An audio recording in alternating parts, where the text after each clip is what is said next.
السلام علیکم دوستانو شیردل تخنیکی معلوماتی چینل ته ښه راغلاست الله تعالی دې وکړي د صحت او عافیت جامه پتن ولرئ زموږ د نن ورځې ټاپک او موضوع د سرکټ بریکرو او د دې د ډولونو پر رابطه باندې ده د هغه اتومات او ډیجیټل سرکټ بریکرو پر رابطه باندې ده چې د های امپیر او های لوډ لپاره په پاور پلانټونو سب سټیشنو ډیسټریبیوشنو انډسټریانو کمپنیانو کارخانو او کورونو کې د های امپیر او های لوډ لپاره نصب او کنیکشن کیږي نو دوستانو زه غواړم په دې رابطه ستاسو سره مختصر لنډ او مهم معلومات شریک کړم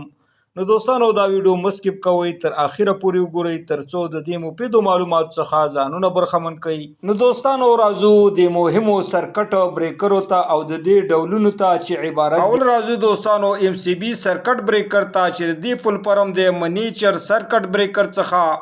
چې دوستانو دا د سرکټ د حفاظت او ساتنې لپاره نصب او کنیکشن کیږي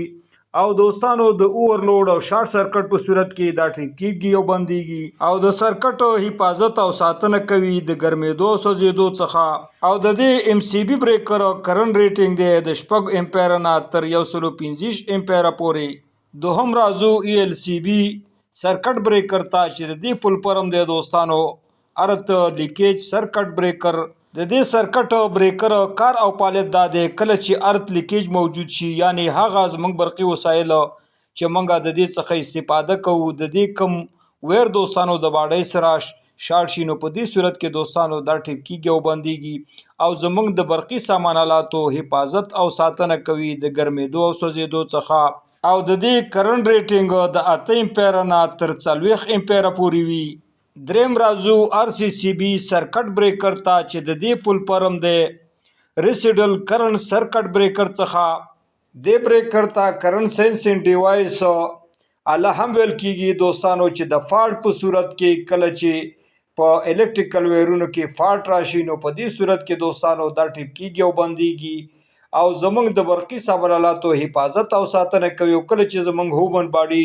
د کنویر سره ټچ شي نو دوستانو دا په اتومات ډول باندې بنديږي او زمونږ د هومن باډي حفاظت او ساتنه کوي د برق د خطراتو څخه او د دې د کرنٹ ریټینګ د 25 امپیر نه تر 40 امپیر پورې دی څلورم رازو ام سی سی بی بریکر ته چې د دې فل فارم دی مولډډ کیس سرکټ بریکر څخه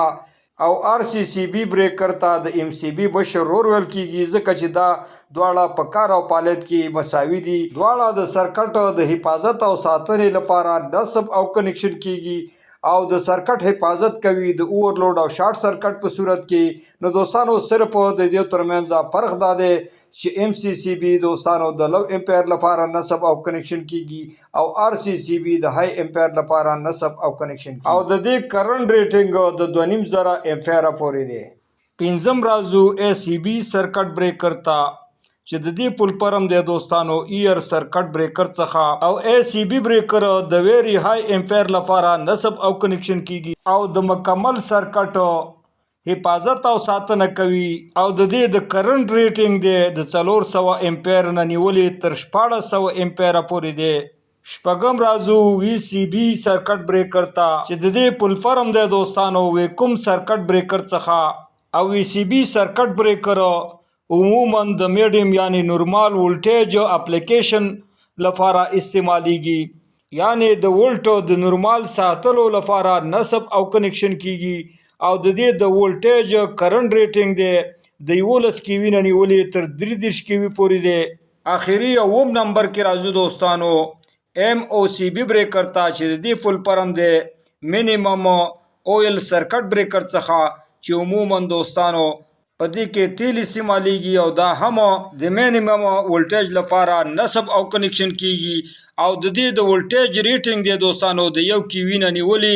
تر 215 کیوی پورې نو دوستانو دا وا زموږ د نن ورځې ټاپک او موضوع چې د سرکټ بریکرو او د دې د ډولونو پر رابطه باندې وا نو دوستانو کغواړی بر تخنیک څخه ځانونه برخمن کوي او خپل هر قسم برقي وسایل په خپل کورونو کې ترمیم او جوړ کوي نو دوستانو که تر اوسه پورې مو زما چینل نوی سبسکرایب کړئ نو مهرباني وکړئ زما چینل سره سبسکرایب کړئ او که دا ویډیو مو خوښه شوې د خپلو ملګرو سره لایک او شیر کړئ ترڅو خیر او پیدې ټولو ته ورسیږي. دوستانو ستاسې د توجه او لیدو څخه یو نړۍ مننه. السلام علیکم.